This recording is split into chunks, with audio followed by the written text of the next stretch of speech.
Graça e paz da parte do Senhor Jesus seja com todos. Mais uma vez aqui estamos para trazer um resumo da Escola Bíblica Dominical, da lição 10, de 6/12 de 2020, cujo título é O Perigo da Crise Emocional no Exercício do Poder. O textuário diz o seguinte: a soberba do homem o abaterá, mas o humilde de espírito obterá honra. Provérbio 29:23. Verdade aplicada diz o seguinte: é imprescindível que cuidemos também da nossa saúde emocional e deixemos-nos ser guiados pelo Espírito Santo. O texto de referência está em Filipenses 2, versículos 5, 6, 7, 8, 9 e 10, que diz o seguinte: de sorte que haja em vós o mesmo sentimento que houve também em Cristo Jesus, que sendo em forma de Deus, não teve por usurpação ser igual a Deus, mas aniquilou-se a si mesmo, tomando a forma de servo, fazendo-se semelhante aos homens, e achado na forma de homem, humilhou-se a si mesmo, sendo obediente até a morte, morte de cruz. Pelo que também Deus o exaltou soberanamente, e deu-lhe um nome que é sobre todo nome, para que ao nome de Jesus se dobre todo joelho dos que estão nos céus e na terra e debaixo da terra. Oremos. Pai bendito, Deus de misericórdia, em nome de Jesus, pedimos graça nessa manhã, para que o Senhor venha nos direcionar naquilo que vamos ensinar, e que o Senhor possa também abrir o coração daqueles que ouvirem e assistirem a este ensino, para que possa guardar em seus corações a sua palavra. É o que te pedimos esta manhã, já te agradecemos, no nome de Jesus. Amém. Bom, vamos começar pelo título utilizado, O Perigo da Crise Emocional no Exercício do Poder. Esse poder, quando é dado um poder a uma pessoa, sempre existe um perigo. O perigo da pessoa usar de maneira errada aquele poder. Eu, há muitos anos atrás, quando comecei minha carreira com funcionário público, já no meio da carreira como funcionário público, eu via muitas pessoas querendo entrar para os quadros da polícia com uma ideia fixa, né, de ter aquele poder de polícia. Mas o poder ele tem duas facetas, né? Uma pode te levar ao bem e a outra pode te levar à ruína. Mas o que nós vamos querer tratar aqui, nessa manhã, é falar mais sobre o poder, a crise emocional no exercício do poder, no que se refere às lideranças. Porque, na verdade, quando nós falamos de poder, nós falamos de alguém que tem poder, ainda que seja um poder de autoridade, porque nós temos que saber o seguinte: nós estamos sujeitos à autoridade dos nossos líderes espirituais. Então, quando esse texto vem falar de crise emocional no exercício do poder, ele não está fazendo alusão, referência ao presidente, a um governador. Eu creio que seja muito mais aos líderes espirituais, aos líderes de igreja que temos nos dias atuais, nos dias odiernos, como quis falar aqui o moço. Bom, então, vamos para o texto de referência, que diz o seguinte: de sorte que haja em vós o mesmo sentimento que houve também em Cristo Jesus, que sendo em forma de Deus, não teve por usurpação ser igual a Deus. Então, quando Paulo escreve aos Filipenses, ele diz o seguinte: ele sugere que haja em nós, em vós, né, o mesmo sentimento que houve também em Cristo Jesus. Ele quer dizer o quê? Se Jesus Cristo teve este sentimento de, sendo ele em forma de Deus, não teve por usurpação ser igual a Deus. Tem muita gente que confunde isso aí. Esse termo usurpação é uma palavra que significa não quis tomar para si aquela qualidade de ser igual a Deus. Ele não se utilizou não ter por usurpação, é não se utilizar desta prerrogativa de ser igual a Deus. O que nos remete a pensar que tem muitas lideranças, agora eu faço uma abrangência também às autoridades constituídas, que se acham deuses. Se você olhar, agora eu vou sair um pouquinho da esfera religiosa, para a esfera, vamos dizer, dos três poderes que nós temos. Se você olhar para os representantes do poder judiciário, eles são semideuses, se consideram semideuses. Do legislativo é a mesma coisa, eu não posso fazer a mesma comparação com do executivo. Mas então essas pessoas estão lá, mas diferentemente do que Jesus fez, que sendo em forma de Deus, não teve por usurpação, ele não tomou para si essa prerrogativa de ser igual a Deus. E tem muitas autoridades que se acham mais do que Deus até. E quando eu falo isso, também me refiro às lideranças religiosas. Mas a Bíblia diz que ele aniquilou-se de si mesmo, tornando-se na forma de servo, fazendo-se semelhante aos homens. Aqui vem essa palavra aniquilou-se, né? Que significa, no grego, keno, né? Ou kenosis, aniquilado, kenosis, né? Aí a pergunta que não quer calar é a seguinte: será que nós temos ideia do que Jesus abriu mão, do que ele se aniquilou, do que ele se esvaziou para ser o que ele é? Eu não digo nem o que ele foi, porque ele subsiste eternamente. O que nós podemos entender que Jesus se esvaziou de si mesmo? Porque o texto é bem claro, o texto não diz que ele operava aqui como Deus, não. Ele se esvaziou da igualdade que ele tinha com Deus, foi uma das coisas que ele se esvaziou. Ele era igual a Deus, se esvaziou disso, se aniquilou, deixou essa igualdade de Deus, abriu mão dela. Ele se aniquilou também da forma de Deus, do corpo. Ou seja, Jesus, na verdade, como Deus, ele tem um corpo espiritual, agora tem um corpo espiritual, né? E tinha um corpo espiritual. Então ele abriu mão dessa característica de um corpo espiritual, e se tiver alguém que tenha dúvida disso, o texto de João 4 fala dele bem certeiro, que Deus é espírito, importa que os que adorem espírito e verdade. Ele abriu mão desse corpo espiritual e encarnou-se. Então ele tomou a forma humana. Então isso aí parece que é pouca coisa, mas é muita coisa. Então se você continuar nessa vibe aí, vamos dizer, na linguagem dos contemporâneos, né? Se você continuar nessa vibe de aniquilação, de que ele se esvaziou, você pode também falar que ele se esvaziou, ele abriu mão da imortalidade dele. Jesus, antes de ser encarnado, ele era imortal. Ele era imortal.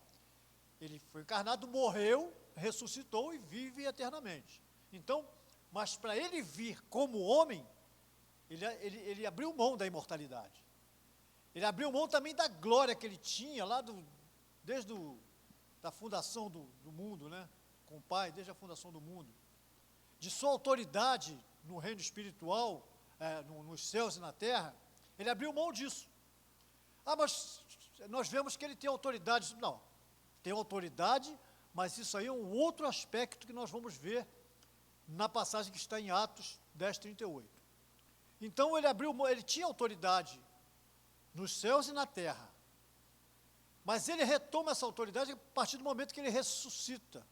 Em Mateus 28:18 diz que ele é dado todo o poder, e a palavra utilizada aí para essa Mateus 28:18 é exousia, autoridade, é dada todo o poder na terra, nos céus, na terra e embaixo da terra.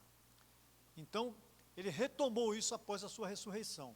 O que mais que ele se esvaziou? Ele se esvaziou dos atributos. Porque tem muita gente que fala, Jesus curou porque era Deus. Não, não curou porque era Deus. Se você observar, só numa passagem simples, por exemplo, ele abriu mão do atributo da onipresença. Quando nós vemos naquele texto em que as irmãs de Lázaro pedem para que ele venha, ele levou um bom tempo, mais de 2 dias para chegar lá. Ele não utilizou do atributo da onipresença. Quando aquele oficial do rei chega até ele para pedir para que ele fizesse um milagre, ele poderia, se fosse realmente, se ele não tivesse se esvaziado desse atributo, ele poderia muito bem utilizar-se do atributo da onipresença e estar ali, naquele lugar em Jerusalém, e ir lá para curar o filho do oficial do rei. Então, ele não utilizava desse atributo da onipresença. Então, ele, na verdade, ele abriu mão disso aí. E outras coisas mais que nós sabemos que ele abriu mão. Porque as pessoas pensam que é simples assim, ele era Deus, era só ele cismar, ele fazia. Não, não é bem isso, não é bem assim, não. Vamos ver o que diz o texto de Atos, capítulo 10, versículo 38. Vocês entenderem que as coisas não são Tem gente que lê a Bíblia, mas acha que... Não, Jesus fazia isso porque ele era Deus. Não, ele era homem, 100% homem, 100% Deus. Mas, no que diz respeito ao ministério dele, diz o seguinte lá em Atos 10, 38. Como Deus ungiu a Jesus de Nazaré com o Espírito Santo e com virtude, o qual andou fazendo bem, curando a todos os oprimidos do diabo, porque Deus era com ele. Se fosse diferente, eles poderiam dizer o seguinte, porque ele era Deus. Não. Porque, olha, primeiro ele foi ungido. Olha, como Deus ungiu a Jesus de Nazaré com o Espírito Santo e com virtude, então, na verdade, o que fazia dele ter esse poder de operar milagres, né, era isso. Essa palavra oprimido aqui, é interessante que essa palavra oprimido, ela tem a ver com dinastia, né? Então ele acabou com aquele império que sucateava dinastias. Então, na verdade, ele fez isso porque ele estava ungido com o Espírito Santo e com virtude. Então, é isso que nós temos que entender. Uma outra coisa que também nós podemos verificar, que ele não teve por usurpação ser igual a Deus. Se você pegar o texto de Isaías 14, 14, naquela versão que fala daquele intento de Satanás, ele diz o seguinte, no 14, 14, ele diz, e serei semelhante ao Altíssimo, serei igual ao Altíssimo. Então, na verdade, Satanás tentava ser igual, mas Satanás, na verdade, ele é criatura, ele não é criador de nada. Então, ele tentava ser igual, e Jesus não, Jesus, podendo sendo igual a Deus, ele abriu mão disso aí. Então, isso aí nos traz uma reflexão, porque Jesus, ele, além de abrir mão de tudo isso aí, ele, aqui diz que ele aniquilou-se, tomando a forma de servo. Essa palavra aí para servo não é diácono, é doulos. Doulos é uma espécie de servo qualificado que se sujeita ao seu patrão, ao seu senhor, em subserviência.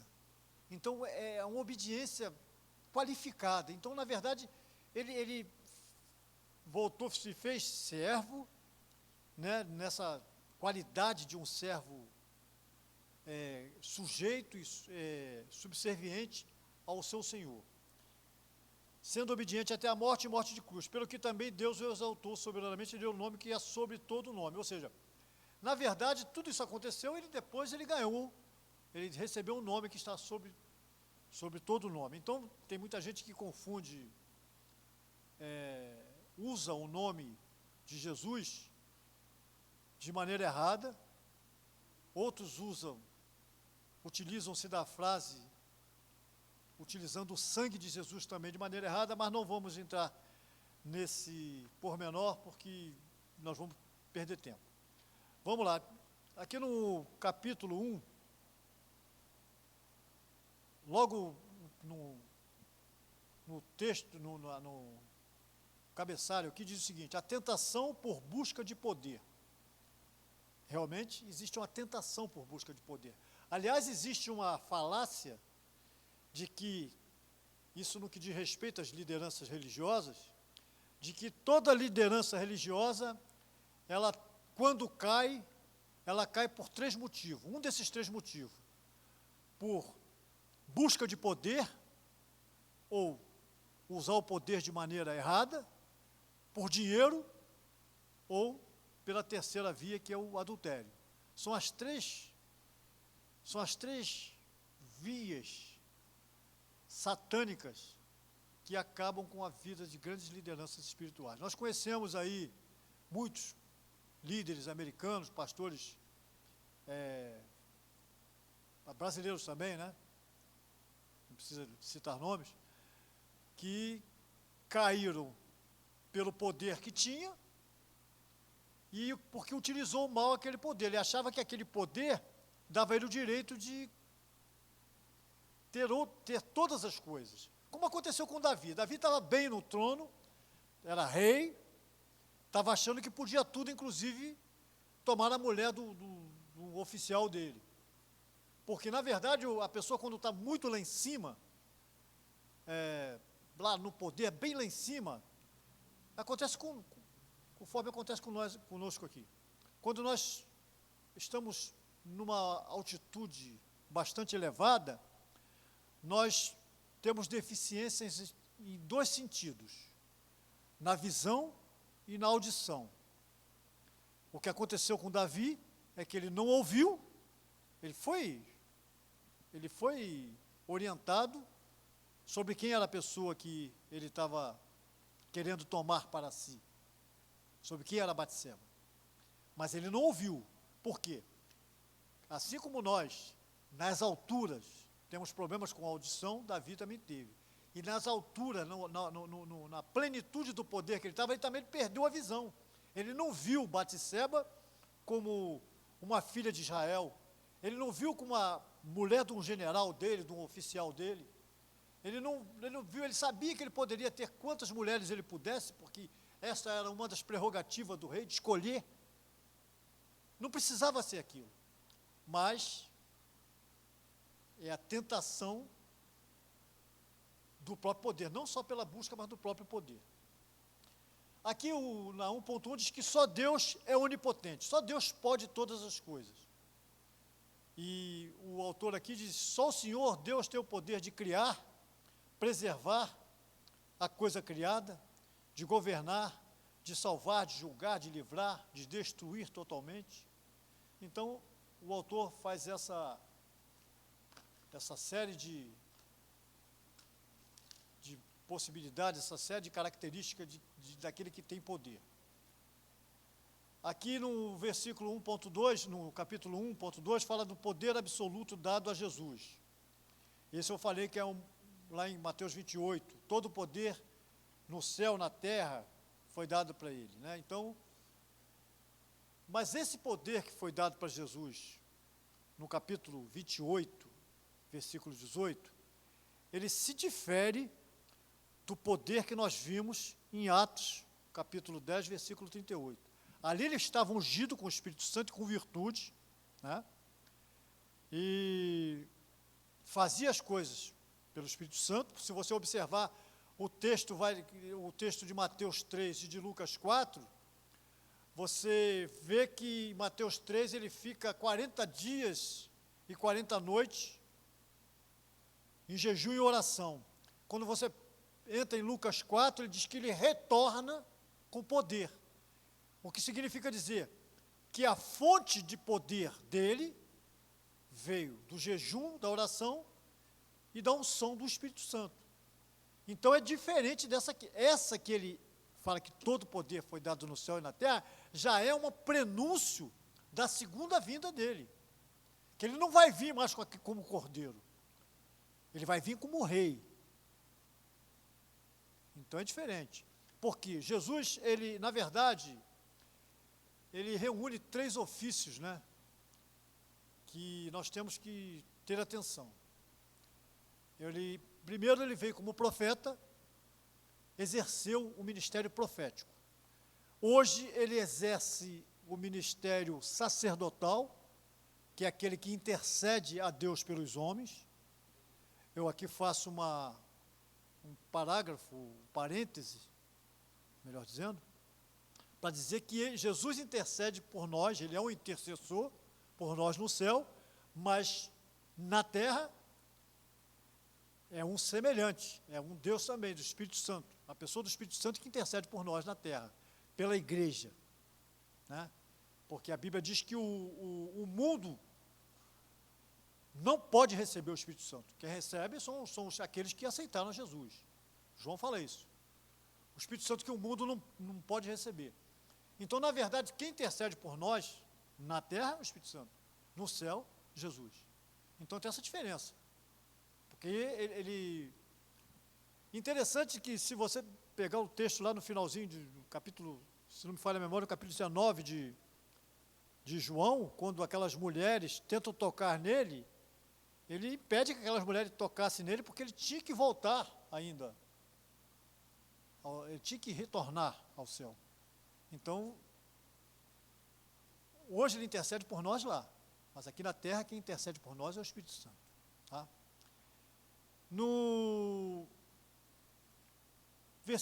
capítulo 1, versículo 3, fala da tentativa de ser como Deus, sugestão de Satanás. Foi quando Satanás falou lá para Eva, lá em Gênesis 3:5, dizia que aquele casal que ansiava por uma independência, né, sugerida pelo Satanás disse para ele que eles seriam como Deus.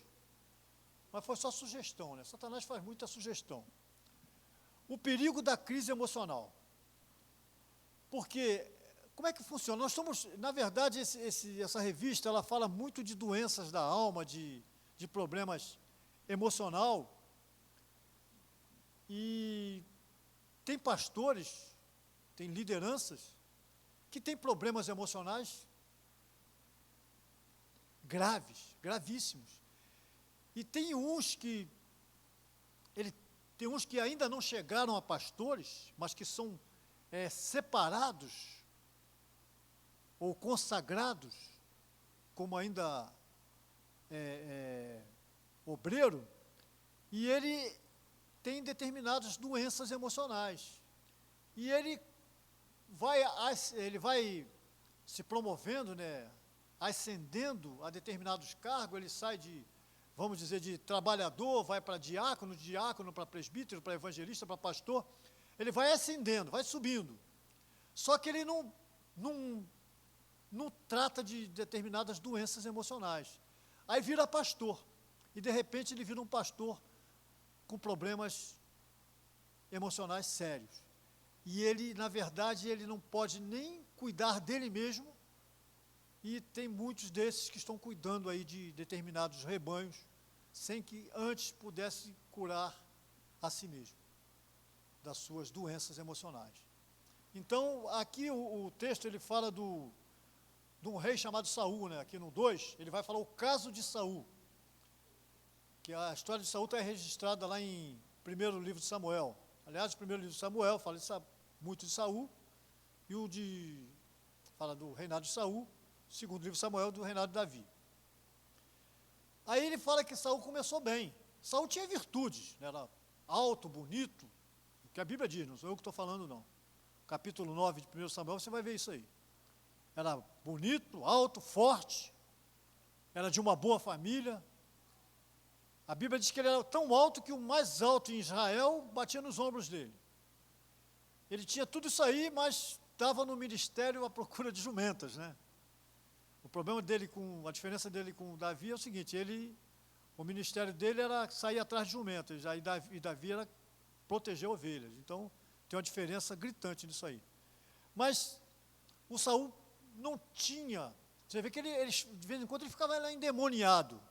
Ele tinha que chamar o Davi lá para tocar lá uns hinos e ele expulsar aqueles demônios dele. Mas ele tinha problema, porque ele, sendo autoridade, ele era um cara altamente problemático. Ele não respeitava nada, porque todo rei ele tinha um profeta que dava-lhe aquela assessoria espiritual. E quem dava assessoria espiritual para Saul era o profeta Samuel.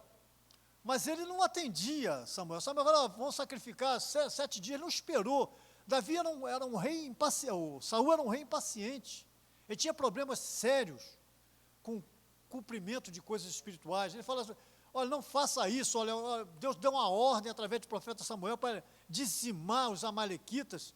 Ele não só traz as coisas boas, como traz o rei, o tal do Agag, vivo. Precisou Samuel meter uma bicuda, uma espada lá na barriga do cara lá para matar, porque ele não conseguia obedecer. O Saul tinha esses problemas. E ele tinha problemas também de vamos dizer, insegurança. Ele era inseguro. Quando ele, lá no capítulo 18, versículo 6, se não me falha a memória, diz que Saul chegou, as mulheres gritavam, Saul matou seus milhares, Davi os 10 milhares. Ele chega falando com ele mesmo, fala assim, poxa, para mim deram 1000, para Davi deram 10.000, o que está faltando se não o reino? Então causou esse ciúme. Então o cara completamente instável no que diz respeito às emoções, aos sentimentos.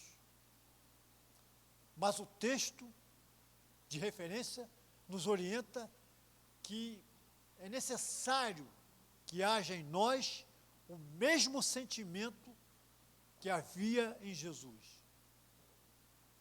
Então, quando nós pensarmos, se algum dia um de nós tivermos alçado alguma posição de poder, o melhor espelho para nos guiarmos é Jesus Cristo.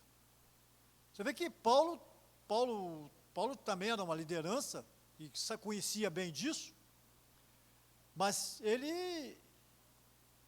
tudo bem que ele chegou diante do sumo sacerdote, é claro que ele não sabia, né?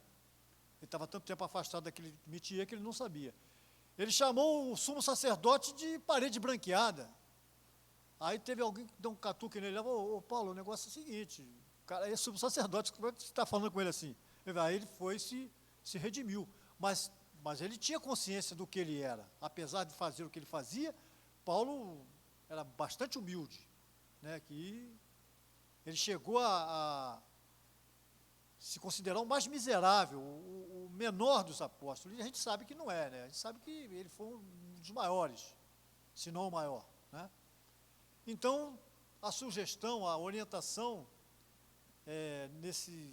nessa situação em que existe um perigo de crise emocional no poder, a sugestão é que nós venhamos nos espelhar no que Jesus foi, quando tinha autoridade, quando exercia um ministério profético.